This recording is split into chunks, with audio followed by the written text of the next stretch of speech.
এতিয়া কিন্নাৰ সমাজত এতিয়ালৈকে অল অসমত কোনো এনেকৈ পোৱা নাই। ময়ে ফাৰ্ষ্ট টাইম পাইছোঁ। বঙাইগাঁৱত ময়ে কাম কৰোঁ ফাৰ্ষ্ট। মই জানিব পাৰি সময়ছোৱাত কেতিয়াবা এনেকুৱা হয় নেকি আপুনি কিন্নৰ হোৱাৰ বাবে কেতিয়াবা লাজত পৰিবলগীয়া তেনেকুৱা পৰিস্থিতি হয় নেকি? অম্বুবাচী মেলাত এতিয়া আমি আহি উপস্থিত হৈছোঁ আন এগৰাকী কিন্নৰৰ কাষত। আমি তেখেতৰ সৈতেও কিছু কথা পাতিবলৈ এতিয়া চেষ্টা কৰিম। তেখেতৰ মনোভাৱ আমি জানিবলৈ চেষ্টা কৰিম। তেখেতক আমি আপোনালোকৰ মাজত পৰিচয় কৰাই দিম। আপোনাৰ নামটো অনুগ্ৰহ কৰি জনাব।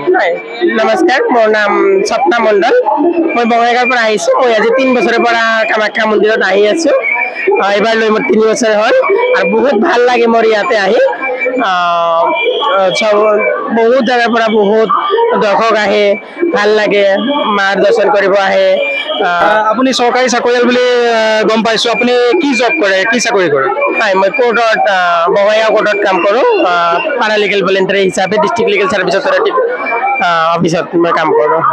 ইয়াত যে আপুনি আহিছে, যিখিনি বাকী কিন্নৰ আহিছে, বাকী কিন্নৰসকলে ইয়াত এটা উদ্দেশ্য লৈ আহিছে। তেওঁলোকে ধৰক কিছুমান দান দক্ষিণা সংগ্ৰহ কৰে বা ভক্তসকলক আশীৰ্বাদ দিয়ে। আপুনিও সেই তেনেকুৱা উদ্দেশ্য লৈ আহিছে নে আপোনাৰ বেলেগ উদ্দেশ্য? নাই, মই মাৰ আশীৰ্বাদ ল'ব আহিছোঁ আৰু আমাৰ যিমান কিন্নাৰ সমাজৰ মানুহ আহিছে সিহঁতৰ লগত লগ কৰিব আহিছোঁ। সিহঁতৰ লগত বহি অলপ কথা পাতিলে ভাল লাগে, মনৰ কথাটো খুলি ক'ব। যিহেতু মই ঘৰতে থাকোঁ, সিহঁতৰ আগত আছিলোঁ সমাজত, কিন্তু বৰ্তমান মই সিহঁতৰ সমাজত নাথাকোঁ। যিহেতু মই ঘৰত থাকোঁ, সিহঁতৰ লগত বহিব মন যায়। আৰু যদি কামাখ্যা মাৰ মন্দিৰত মই আহোঁ, তেতিয়াহ'লে চবেই লগত মোৰ লগ হৈ যায়।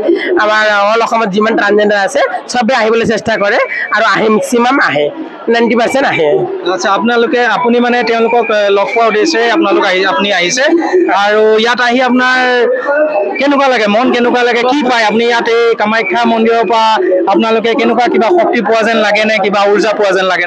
মই ভাবোঁ মই কামাখ্যা মন্দিৰত 3 বছৰৰ পৰা আহি আছোঁ। মই 3 বছৰ বৰ ধুনীয়াকৈ কাটি আছে বছৰবিলাক আৰু মনটো হালকা হয়। কামাখ্যা মাৰ দৰ্শন কৰি গ'লে মনটো পাতল লাগে, মনটো ভাল লাগে, সেনেকুৱা আৰু। কিন্নৰ সমাজত দেখোঁ চাকৰি কৰা খুব কম থাকে। আপুনি তাৰ মাজত এগৰাকী ধৰক অন্যতম, আপুনি চাকৰি কৰিছে, গতিকে আপোনাৰ অনুভৱ কেনেকুৱা?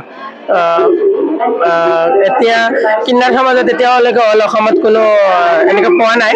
ময়ে ফাৰ্ষ্ট টাইম পাইছোঁ। বঙাইগাঁৱত ময়ে কাম কৰোঁ ফাৰ্ষ্ট। মই জানিব পাৰিছোঁ। মনোভাৱটো বহুত ভাল লাগে মোৰ কাম কৰি পেলাই। মানুহৰ সমাজৰ লগত কাম কৰি আছোঁ, বহুতে ভাল লাগে।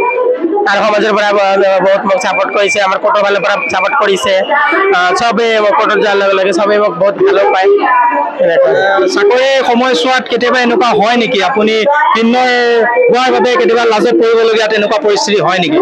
নাই, কেতিয়াও এনেকুৱা চাকৰি কৰাৰ সময়ত কেতিয়াও মোৰ লাজত পৰিব লগা হোৱা নাই। আৰু চবেই মানে অনুভৱ কৰে যে কিন্নৰ হৈও কাম কৰি খাই আছে বা চাকৰি কৰি আছে।